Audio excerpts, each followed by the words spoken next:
December 25th, 1776, 9 o'clock at night. A freezing river, choked with ice, churns in total darkness. On its western bank stands a 44-year-old general who has not won a single major battle in 6 months of war. His name is George Washington.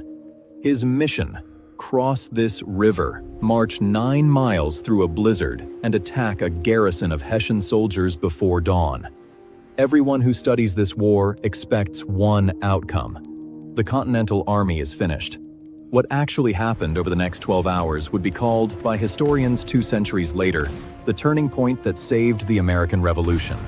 This single night still shapes how nations think about war today. Military academies teach it. Strategists study its timing, its deception, its psychology. But one question drives everything that follows.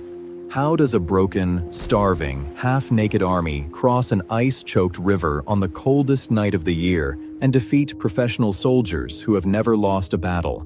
To understand the answer, you first have to understand how close everything was to ending. By December 1776, Washington's army had been chased across New Jersey in a humiliating retreat. Thousands had deserted. Smallpox and dysentery tore through the camps. Soldiers marched barefoot, wrapping rags around bleeding feet. Enlistments for most of the remaining men expired in 6 days. When those contracts ended, there might be no army left to command. British and Hessian officers already treated the rebellion as a formality soon to be closed.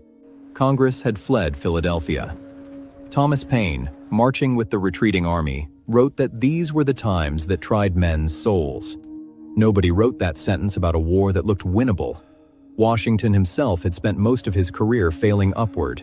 He lost his first major engagement at Fort Necessity as a young colonel. He survived a disastrous ambush under General Braddock. He had been outmaneuvered in New York just months earlier, nearly trapped and destroyed on Long Island.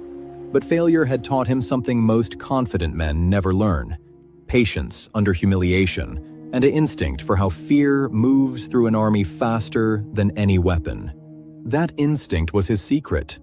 Washington understood that Hessian soldiers, hired professionals far from home, believed no army would attack in a winter storm, on a religious holiday, across an impassable river.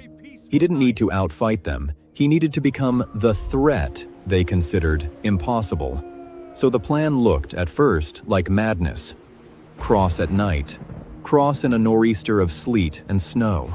Split the force into 3 crossings, most of which would fail before they began. Ice slabs the size of tables slammed against the boats.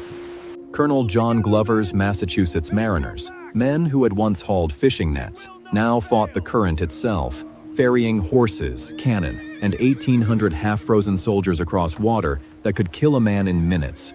2 of the 3 planned crossings never happened. The ice was too thick. Only Washington's column made it across, hours behind schedule, the surprise window nearly gone. Across the river, in Trenton, Colonel Johann Rall commanded soldiers he considered untouchable. Rall had ignored warnings of a possible attack. He believed weather alone was a wall no army could breach. His men, exhausted from previous alarms, were told to rest. Confidence, in war, is often the first casualty no one notices. At dawn, the storm still raging, Washington's frozen column reached Trenton's edge. What followed was not one battle, but a rapid sequence of collisions. American artillery, dragged through mud and ice by sheer human effort, opened fire down the town's main streets. Hessian soldiers stumbled from their quarters into chaos, weapons fouled by wet powder. Nathaniel Greene's column struck from the north. John Sullivan's struck from the south. Rall, caught mounting his horse, tried to rally a counterattack that never fully formed. Then came the moment few had predicted. The wet muskets that had crippled American firepower during the crossing suddenly mattered less because Washington's men closed with bayonets instead of relying on gunfire. What looked, hours earlier, like a fatal flaw in the plan became the very thing that decided it. Rall was mortally wounded. His men, encircled and disoriented, began surrendering by the hundreds. In less than an hour, it was over. Nearly 900 Hessian soldiers were captured. American losses were remarkably small, a handful of wounded, 2 soldiers who froze to death during the march. Compared to the disasters of the previous months, the numbers barely seemed real. The consequences reached far beyond Trenton's streets. Enlistments that were set to expire were extended. Recruitment surged. European observers who had written off the rebellion began reconsidering.